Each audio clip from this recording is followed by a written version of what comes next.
Hey everyone, welcome to Paranormal Wavelengths. My name is Bob Saitner. I'm your host, and we are on another Facebook Live episode here. And as I was just saying a few minutes ago, we have decided to keep doing Facebook Live shows because YouTube just bogs down too much.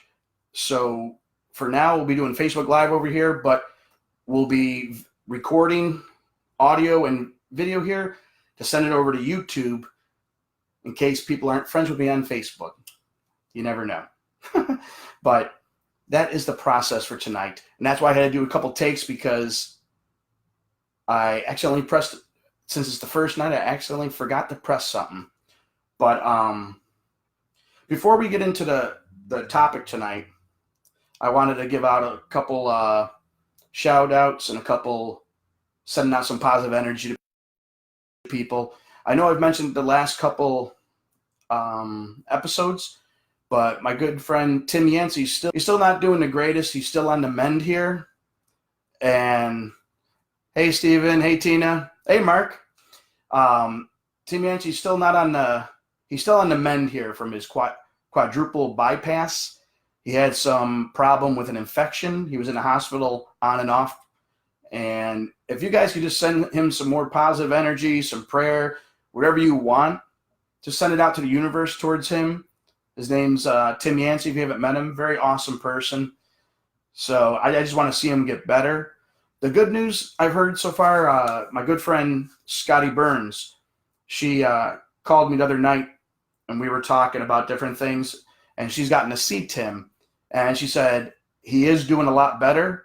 He's on the other side now, which is awesome because I was kind of getting worried about him.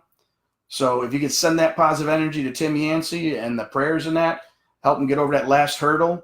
It's been quite a trying few months for him and his family. And another thing, my friend Scotty Burns I was talking about, Scotty Burns and John Zapp of War Party Paranormal, they got an awesome event going on Friday the 13th of September.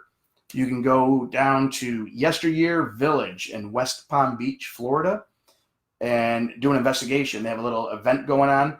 I think it's going to be 4 locations. And one of the locations you get to investigate there is the Riddle House. And the Riddle House you've seen on, I think, Ghost Adventures. I'm not sure if Ghost Hunters and all them were out there too. But I got to investigate it like 10 years ago. Very awesome location. Will do. Thank you, Stephen. Hey, Mia. But if you can, if you're in Florida, you're looking for something to do next month on Friday the 13th, check out my friends War Party Paranormal, do an event down in Yesteryear Village in West Palm Beach, Florida. And if you heard of the Riddle House and want to check it out, go check it out. A couple other things I want to talk about. I keep trying to let everybody know. I made a page called The Paranormal on YouTube. And if you have a YouTube channel and you're trying to get more subscribers and that's what I made this YouTube page for, or this Facebook page for everybody to gather on there and help each other, subscribing to each other and just backing each other up and supporting. And you don't even have to have your own YouTube page or a YouTuber. If you just love the paranormal and you're looking for something different than something you see on TV that's overproduced and you can tell it's over-edited and it's only the way they want to do it, I'm telling you, there are some awesome shows on here, people doing some awesome things that are just real investigating. It might be a little screwed up or might be, they might make mistakes in that, but that's how investigating is. It's trial and error. It's not a perfect science in that. So check it out on Facebook. Hey, Larry. Now, if you're looking, you want to take it in your hand, your phone, and check out the Paranormal on YouTube, my friend Stephen Woodard that's in the chat room, he'll probably put the link on there.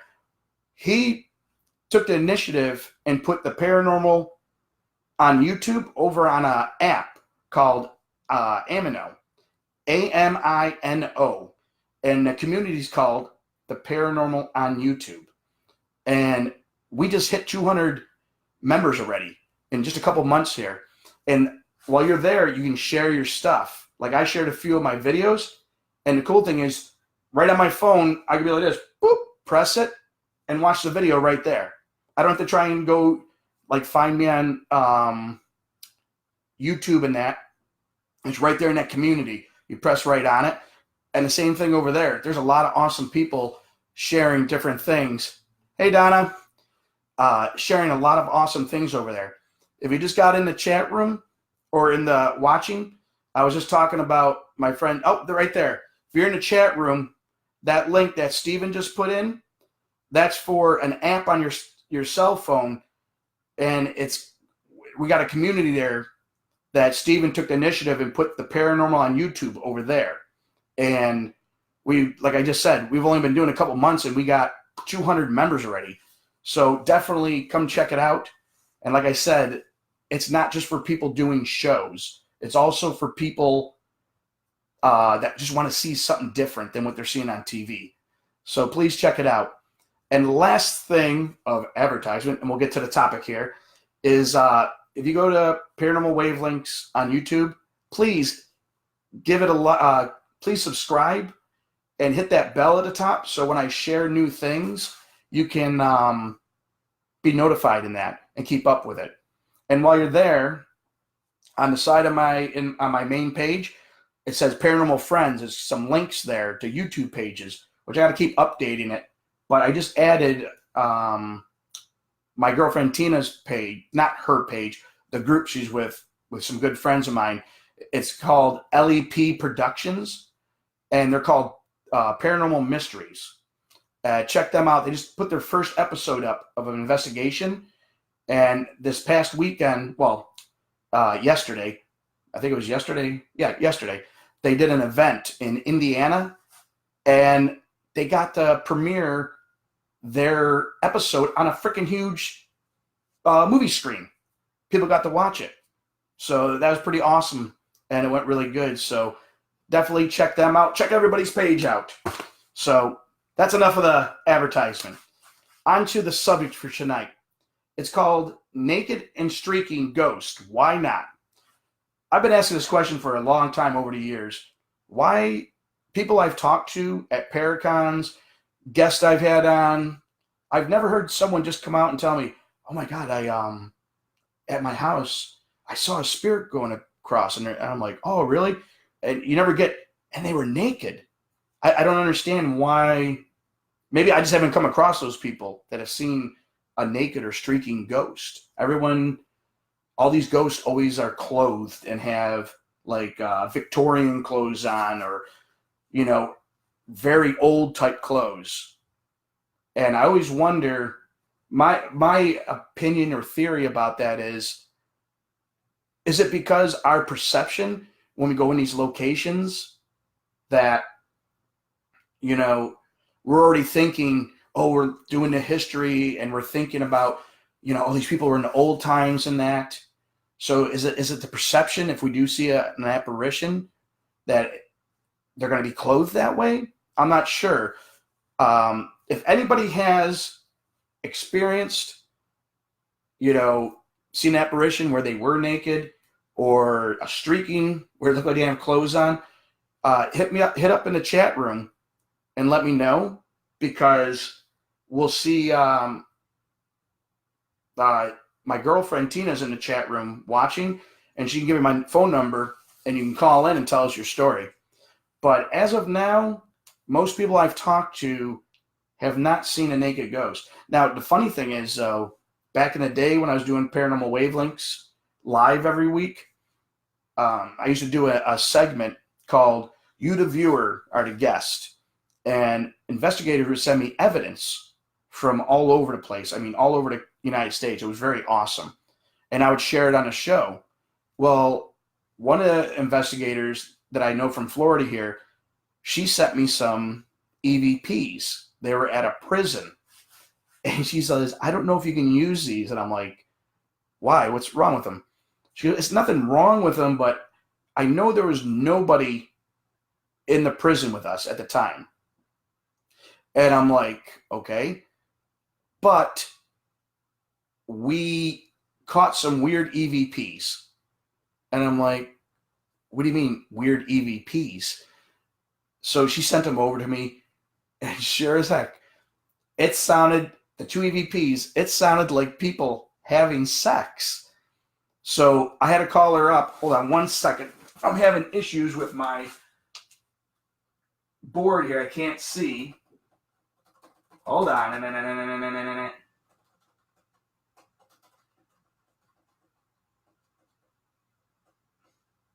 I'm still here. Hold on one second. All right. My board, my thing wasn't moving, so I couldn't keep all the check. Hey, Kristen. Hey, Cheryl. If I didn't get to say hi to you, for some reason my chat room wasn't moving down. But back to the EVPs. Once I listened to them, it sounded like people having sex in it. And I'm like, holy crap, are you serious? I thought they were screwing with me. So I called her up and I talked to her. I talked to another investigator, and they're like, we were the only people left in the prison at the time. And I'm like, that is crazy that you caught. I mean, it probably was just a residual. I mean, I don't know. Maybe Ghost had are still having sex. I don't know. I'm not sure. Tammy Fife. Oh, hold on, Tammy. Tammy just said in the room, she's been naked and saw a ghost. No, I don't know if that counts, because I'm looking for experience of seeing a naked apparition. Not, but I could see naked. I could see myself. I could sit naked and see ghosts all the time, I guess. But thank you for trying, Tammy. But yeah, it's always interested me of why no one has come across these, seen an apparition naked or streaking or whatever. And like I think it might be our perception when we're at locations or at your home. Your perception is to see something. Here's another thing. How come no one sees any spirits dressed as 80s? I know a lot of people have died in the 80s, like people with member-only jackets or something, or mullets. So I just don't understand. It's always old clothes. But I have someone that wants to share a story, Cheryl Carter. Tina, just give her my number privately and let her call in, okay? But yeah, it's just I know some of my friends were asking me, "Are you really going to do this topic?" I'm like, "Why not? Why not ask? Why not see if someone has experienced it or has an idea or a theory of why? Is it perception? Is it psychological? Why when someone does see an apparition, they're always clothed? I mean, I tell you, there's got to be somebody that's died in the shower or leaving the shower, going in their bedroom to put some clothes on and fell or something died and they weren't able to get the clothes on. Okay, let's see. Donna said the closest I seen a naked spirit was a guy in shorts only. Hey, we're getting there, people. We're getting there. We're down to just shorts. Kind of sounds like we got any Magic Mike spirits, I guess. They were in. Were they 80s type shorts, Donna? Because those were pretty short shorts back then. I remember. They were very highly cut. There was no to the knee like nowadays. So, but yeah, I don't know. Certain things like this, as people know, Bob kind of comes up with things on his own little wavelength here of topics and that. But it just has always interested me. And she said, yes, they were very little shorts. And hold on one second. Let me see. All right. We're going to be getting a call in here in just a second. And I will put it on speaker so everybody can hear. And they're going to tell a story. We might have a story of seeing a naked ghost or something inappropriate. That's kind of funny, Donna. She said his name was Mike, and he died in the 90s. So it's, as some people know, I'm like most investigators. I'm sensitive, but I'm not sensitive like my girlfriend Tina and my good friend Teresa Lynch, where they're psychic mediums. Because I know Tina said she's communicated with people dressed in the 80s and stuff like that. But I'm talking about just regular people like us. So, all right, here we got a call coming in. Hey, Cheryl, can you hear me? Yeah, Welcome to the show. thanks. How are you doing tonight? Yeah, this is good. This is something that happened at Ashmore Estates, and Robin Terry will just not tell the story. He always says, "Go ask Cheryl." But I was with my sister investigating there.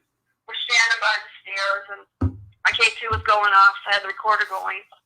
Then we got back to the hotel, and I'm playing it back, and we couldn't believe what we heard. It was, I don't know if it was residual or if it was still there, but there was a man and woman having a really sexy conversation.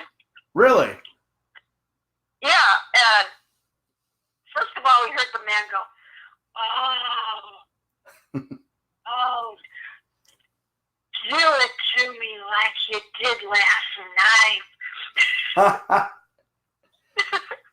Isn't that See, that's clear as day. see, that's awesome because I was talking just a little while ago. I've gotten people sending EVPs of, you know, people having sex or like you're saying, but I haven't heard anyone say about seeing an apparition. No, I have not seen anybody naked. No, just hear some things now. Do you think the reason people don't see spirits not clothed is because of like our perception? Like when we go in a location, your perception is because of the history of the location. That's what we're seeing. What the spirits would appear to us as. What's in our head? Maybe, but I'm a medium, so you would think if they were naked, I would see that for sure. Yeah, that's true. But I haven't seen anything like that. But even you being a medium, sometimes I know it just comes across as a message to you guys. Mm-hmm. But sometimes I think maybe it could be your perception too. Maybe too the spirit senses maybe you don't want to see that, and make sure they're clothed. True. You know, could that be? Yeah, that could be. I mean, there's so many things that we're not supposed to know. Yeah, they could be totally naked.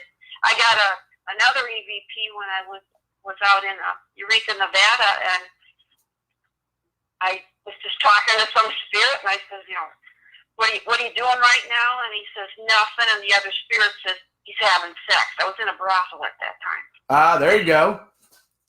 So those are my two favorite ones. That's awesome. I've done a brothel a little south of me here in Florida, and it was funny. The people that own the location, they actually set it up as a brothel. They had it looking like the old-time brothel. They even had a swing in the corner. I'm like, wow. The funny thing is some of my team members were having a little too much fun, giggling and playing. I was in another room. I hear them giggling, and I hear some of the questions they're asking. I come in, I'm like, are we really asking these questions? They're like, yeah, why not? I'm like, all right, as long as you're comfortable with it. I go, if we catch an EVP, I'm going to put your name to it and have you asking the question. So as long as you're comfortable, they're like, no, that's cool. So it's kind of funny, though, that it seems like we catch more inappropriate EVPs than actual a visual of seeing something, you know? Yeah, so there I was, when he said that, I didn't see anything. And there was I'm sure where I was in the room, Yeah, and there was no one else in the location in other rooms or anything? I was all by myself. I had free reign to the place that day. No, there was nobody there except me.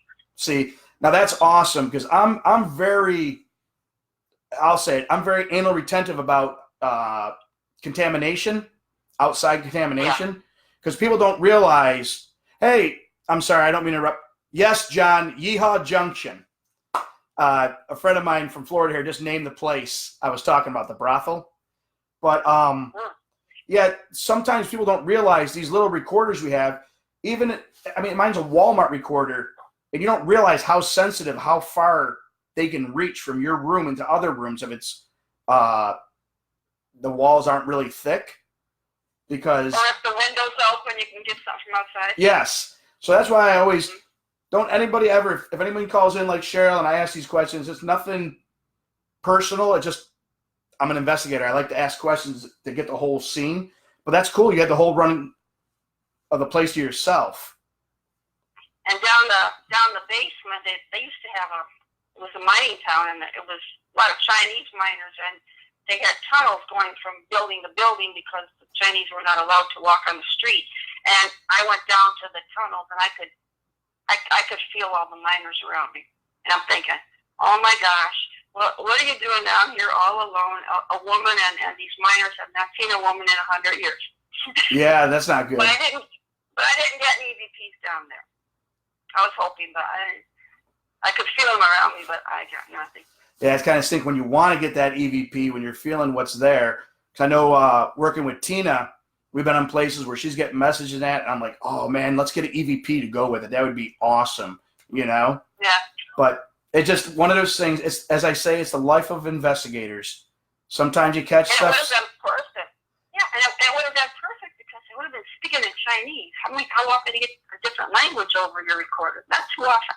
No, because I know when we were down south with Scotty Burns and them War Party Paranormal, my friend Rich Valdez was there too. We were at this hotel, and we were doing an EVP session on the top floor, and they were getting responses in Spanish. So Rich started asking questions in Spanish and was getting responses back. That's what I do. We'll hear Spanish sometimes, and I start talking. That's great when you know the language and you can talk back. Yeah. Yeah, I even had I think you met him at Old South Pittsburgh Hospital. My friend Jonathan, my little French buddy. I had him asking questions because he could speak French, Greek, and a couple. Oh, there you go. Yeah, and a couple other. And I'm like, I go ask the question in all the language. You never know who could have been here with the, speaking that language. Yeah, I had an EVP from years ago. That it was just from this house, and we were just leaving that night, and whatever it was a woman screaming in my recorder, but it was another language, and for years I didn't know what it was. And finally, one of my clients, I do in home care. Finally, one of my clients, I was telling her about it. And she told me what language it was, and she goes, "Here, let me go find the dictionary." She had one that goes back and forth between the two languages, and the woman was yelling at me to get out in another language. So that's cool, though. But for years, I didn't know what she was telling me. So that's very awesome, though, that you find that out. So, all right, thank you for calling in, and you have an awesome night, okay, Cheryl? You too. All right, bye. Awesome. And I saw Stephen put in there something about shadow people. Would they be considered naked because we've never seen them clothed? That's true. You don't really see when a shadow person, they might be naked because you really don't see an outline of clothing on them. So maybe we've seen a shadow of naked spirits, maybe then, we'll say. Does that sound good, Stephen? Yeah, see, Mia just said in there too, she's never been able to tell if shadows are clothed either, which that's very true because I told a story a few episodes back about my experience with a shadow man, and I can't remember if he was clothed because it happened so bad. It was just the outline of a man standing over me. You didn't really see. We'll be Naked and Afraid Ghost. Yes, there we go. We'll start a new show. Naked and Afraid Ghosts. And we'll be, as ghost investigators, hunting them and see how that goes. But yeah, that's a good thought, Stephen, because most shadow people, you don't see any type of outline of clothing. It's just a shadow of their silhouette, pretty much. So hey, maybe Stephen did answer my question. Maybe we have seen naked spirits in a shadow form. But honestly, I think, like I was talking with Cheryl, maybe it is just our perception of what we're thinking we're going to see in that. And, I mean, I don't know, maybe I do, but most people don't think of like, hey, I want to see a naked ghost tonight. Most times you're thinking old-time clothes or, and sometimes their clothes are torn or, they're never real pretty looking. They're always worn and all that. So I honestly think it might be a little bit of a psychological thing because a lot of people say spirits can read what's going on in your head, or at least know your thoughts. And maybe if that's what we're pushing out, because anyone that knows me, I'm a big believer of pushing energy, and the type of energy you're pushing out, if you're pushing out a certain image of what you want to see or what your perception is, that's probably what will come back. Chris had a good question. Do you think there are haunted places or just haunted people? I think there's both. I think you can have both. I think some locations can be just haunted due to maybe an event happening there, or the location the place was built on. I know down here in Florida, there's a lot of Indian burial grounds where stuff was built over it. So I think it can be haunted place, and I've known people that have had attachments where it so much wasn't them. I mean, technically they were haunted, but with attachment, they could leave the location, move, say they're at this house, and there's all this stuff's going on, and then they move to another place. The stuff's still going on, so that's when you figure out, well, that person has to be haunted by something, maybe something attached to them.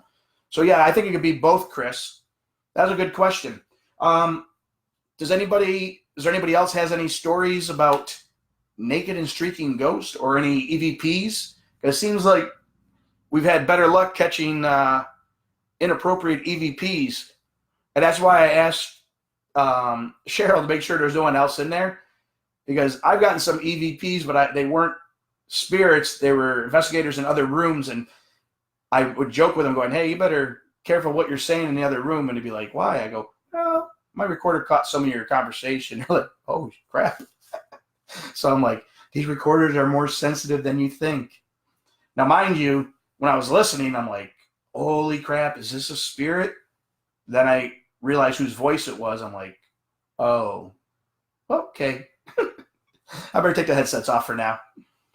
But yeah, I know it's not the most biggest universal question to ever ask, but about naked spirits. But I don't know, some things just, they get in this little head bouncing around and you wonder, why doesn't it? All right, let's see. Steven said, next time I do an investigation, I'm going to have the mindset of seeing a naked ghost and see if that works. But what the camera catches is what it catches. But don't see that will work unless you can project a ghost for a camera to catch. That's true. Oh, you know what just popped in my head? Back in the day, I had Scott Grinwald from, he used to do the Stew. He's over on the West Coast here. I had him as a guest, and we kind of touched on this subject and that, joking around about it and wondering. He actually told me he had a lady, I don't know if she was a psychic medium or whatever, she was stripped down completely naked and lock herself. No other investigators were allowed in the room. None of their cameras or anything. She was stripped down naked and do EVP sessions. And he said, holy crap, this woman would get tons of responses and that. And I'm like, I go, that's freaking crazy. But I go, not sounding I'm a perv, but I don't know. I guess if I was a spirit stuck in a house and some lady stripped down, I'd be like, what's all the commotion over here? Come check out the room, see what's going on. But I forgot. Scott told me that story about this woman stripped down completely naked and start doing an EVP session and get lots of responses to questions and that. I mean, right away answers in that on the EVPs, which I thought, I know if I stripped down naked, I probably wouldn't get too many responses. It'd probably be like, oh, damn. Ooh, Jesus, what's going on there? That'd probably be the responses. But it'd be, at least I got a response. But yeah, I'm trying to think of something. I do know, too, that Scott Grinwald knew a team in the West Coast that were nudists, and they used to do paranormal investigating naked. I don't know if that would get you better or different results of seeing maybe naked or streaking spirit. I'm not sure, because if they see you're naked, maybe they're like, oh, okay, we're going no clothes tonight. You never know. It's all about the way, like Steven was just talking in the chat room about, he's going to try and think or try and project out when he's asking EVP sessions and that, of the spirits being nude or naked. Like, I know some people who's got in the chat room.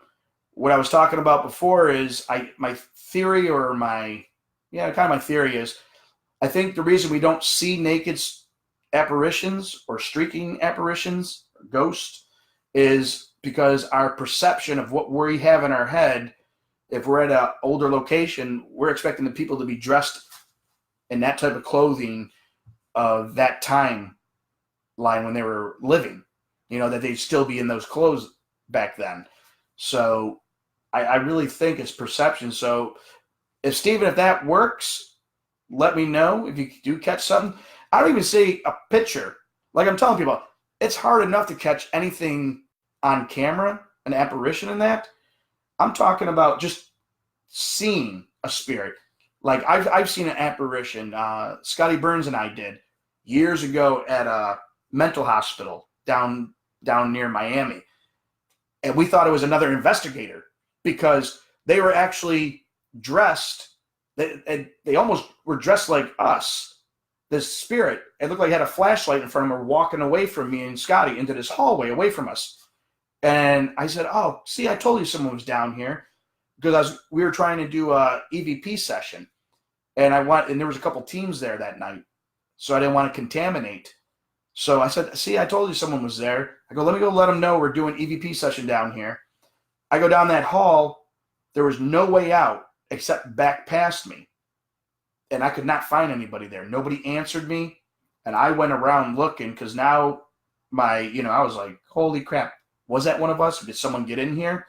So, and my friend Scotty, she was at the doorway. When I came back, I go, "Did anybody go by you?" She's like, "No." So, but like, again, I saw the full apparition walking away from us. Looked like a flashlight the way they were illuminated, but they were clothed. Looked like they were wearing a freaking jacket. So I think it's all perception in our mind, what's going on up in this noggin sometimes, and what we're projecting out. Like I said earlier, I'm a big believer, like people always say, if you're always projecting negative energy out into the universe, that's kind of what comes back sometimes, is the negative energy. I'm not saying you're going to be, Mr. Positive all the time, but if you ever notice, if you send more positive energy out, positive things do happen. Sometimes people got to look at it as, when I say positive things come back, I don't think like winning a car or, getting $1 million. I'm talking about positive things, like if you got a family, kids, and that your kid gets an A+, or your kid's healthy. It's just stuff, simple things. And I don't know. I just try and say very positive.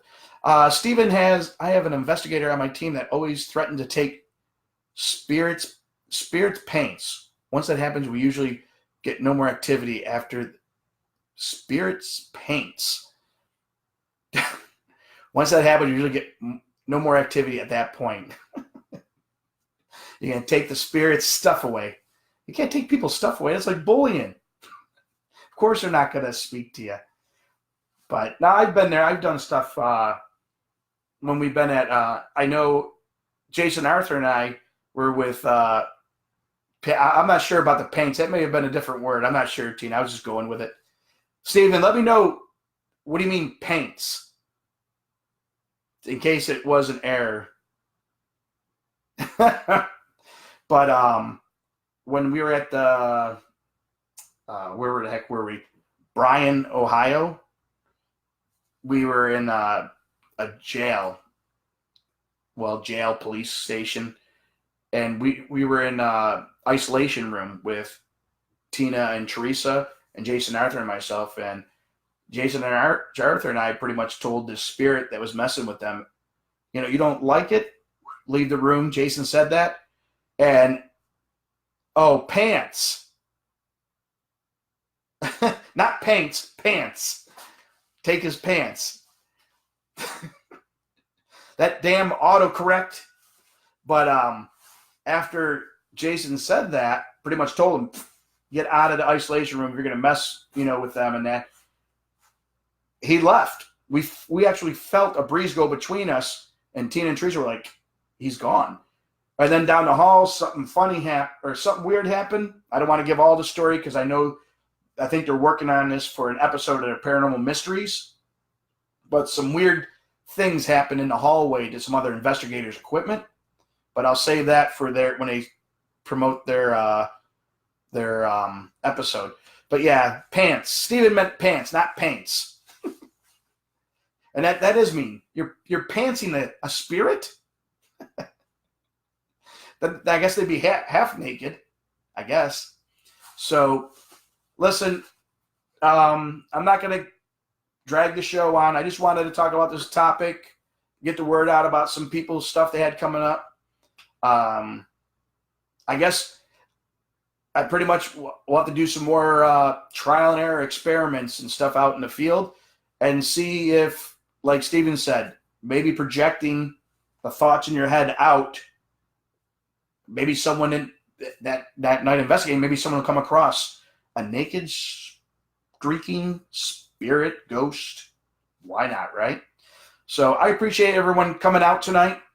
And like I said before, please go over to Paranormal Wavelength's YouTube channel. Please subscribe and hit the bell. So if you want to be notified when I put new stuff up, because I am almost finished, finally, with another investigation, because my old editing equipment, I actually got it to work right to expand. So the whole video does the whole YouTube channel instead of like my first ones where it was kind of had a black frame around it, which drives me crazy. But I got it working now the right way. As you can see, if you check out my new video I put on there, Not Just White Noise, it's the new intro and what we're about. I changed it up a little, made it a little shorter, so you have to sit through so much. I understand this. And put a like over there, all right? You guys all have an awesome night. Thank you for tuning in. Cheryl Carter, thank you for calling in. And of any of the events I told you to go check out, you're in Florida, go check them out. And I will talk to you guys later. Have a good night. And remember, what do I always say? Remember, keep the positive energy flowing. Have a good night, guys. Bye.